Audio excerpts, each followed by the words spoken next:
आप अपने तबस्सुम टॉकीज को ज़रूर कीजिए सब्सक्राइब और बेल आइकन दबाना ना भूलिएगा।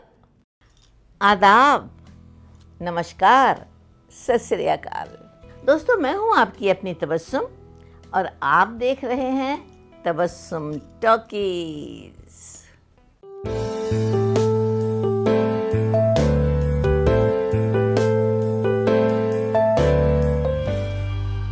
मेरे बैंक में जमा किया सारा रुपया और प्रॉपर्टी, जो कि करीबन 2.5 करोड़ स्टर्लिंग पाउंड्स हैं, यानी कि अरबों तक जाता है, मेरी एक ही रिश्तेदार छोटी बहन नीता को मिले। दिल भी तू है, जान भी तू है, तुझ पे फिदा क्या करूं। दोस्तों, अगर मैं आपसे एक सवाल पूछूं कि किसी हैंडसम हीरो के माथे पे, सिर्फ माथे पे सफ़ेद बालों का गुच्छा है, तो आप उसे क्या कहेंगे?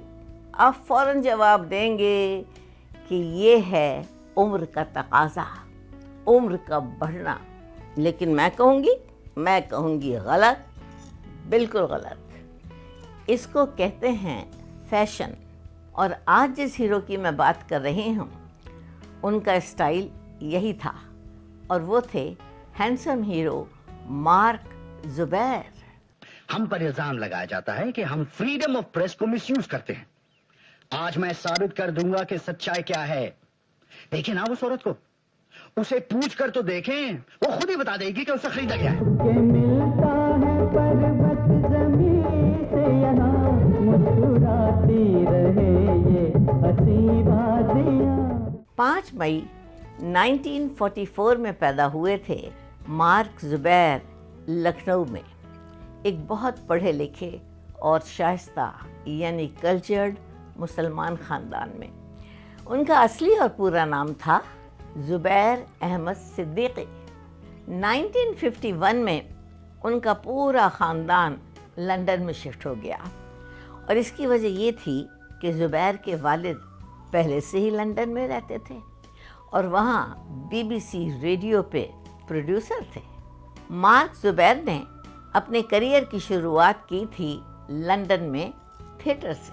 उनके मैनेजर ने उन्हें मशवरा दिया कि आपका जो ये असली नाम है ज़ुबैर अहमद सिद्दीकी, ये यहाँ नहीं चलेगा, इसलिए आप अपना नाम बदल लीजिए और अपनी पसंद से कोई फिल्मी नाम रखिए।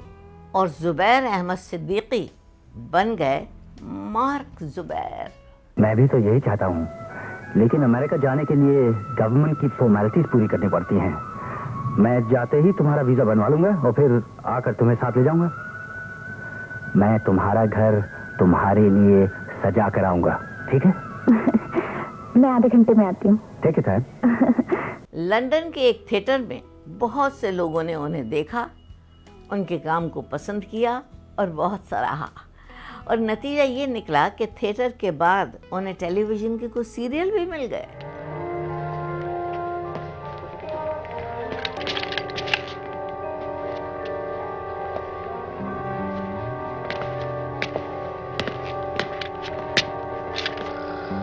There's no one there, sir.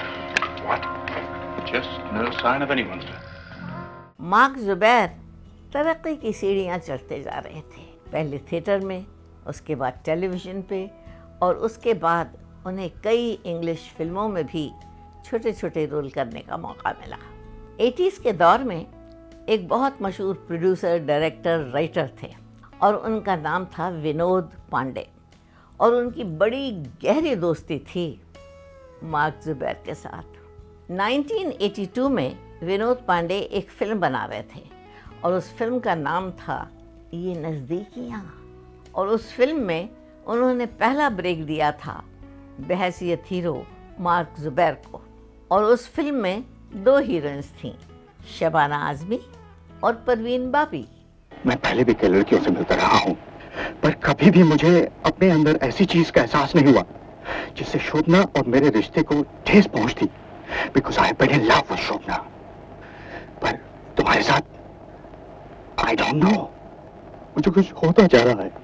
मैं 2 औरतों से एक साथ प्यार नहीं कर सकता। ये नज़दीकियाँ तो हिट हो गई, और उसके बाद मार्क ज़ुबैर ने कई फिल्मों में काम किया। जैसे इंतहा, भावना और कातिल। खूबसूरत जिस्म के साथ अच्छी एक्टिंग कम लोगों के नसीब में होती है।